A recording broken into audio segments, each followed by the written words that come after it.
আমি ছোটদের রামায়ণ থেকে তোমাদের গল্প শোনাচ্ছি। গল্পের নাম দশরথের মৃত্যু।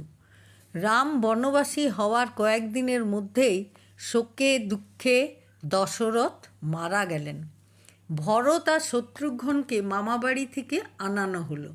ভরত এবং শত্রুঘ্নও পিতার মৃত্যুতে যেমন শোকে কাতর হলেন, তেমনি দুঃখিত হলেন রামের বনবাসের কথা শুনে। ভরত তো মন্থরা আর কৈকেয়ীকে যথেষ্ট কটু কথা বললেন। কৈকেয়ী নিজের ভুল বুঝতে পেরে খুব অনুতপ্ত হলেন। যথাসময়ে দশরথের অন্ত্যেষ্টি সমাপন হলো। এবার মন্ত্রীরা এবং রাজপুরোহিত বলিষ্ঠ এসে ভরতকে বললেন, মৃত রাজার সত্য রক্ষার জন্য আপনাকেই সিংহাসনে বসতে আমরা অনুরোধ করছি। ভরত বিনীতভাবে বললেন, আপনারা জেনে রাখুন, আমি কোনোদিনই এই সিংহাসনে বসব না। কোশল রাজ্যের সিংহাসনে বসবেন রাম। আসুন আমরা সকলে গিয়ে তাকে খুঁজে অনুরোধ করে অযোধ্যায় ফিরিয়ে আনি। ভরত আর শত্রুঘ্ন রামকে ফিরিয়ে আনতে চললেন। তাদের সঙ্গে গেলেন কৌশল্যা, কৈকেয়ী, সুমিত্রা, মান্ডবী, শ্রুতকীর্তি প্রমুখ।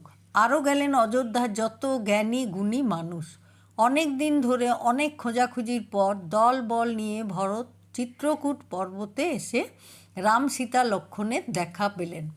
আপন লোকজনকে দেখতে পেয়ে রাম সীতা লক্ষ্মণ যেমন খুশি হলেন, তেমনি দুঃখিত হলেন দশরথের মৃত্যু সংবাদ শুনে। ভরত এবং সঙ্গের গুণীজনেরা রামকে অযোধ্যায় ফিরিয়ে যেতে অনুরোধ করলেন। কৈকেয়ী বললেন, আমি যে অপরাধ করেছি তার কোনো ক্ষমা নেই, জানি। আমি আমার কথা ফিরিয়ে নিচ্ছি। রাম, তুমি যদি আমাদের সঙ্গে অযোধ্যায় ফিরে চলো, তবে আমার চেয়ে খুশি আর কেউ হবে না।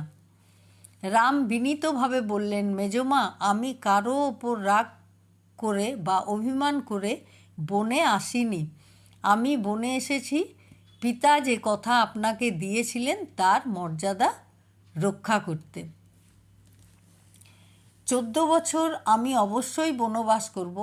আরও একটা কথা, পিতার কথার মর্যাদা রক্ষা করতে ভরতকে অবশ্যই রাজা হতে হবে। আজকের গল্প এই পর্যন্তই। পরে আরও সুন্দর সুন্দর তোমাদের গল্প শোনাবো।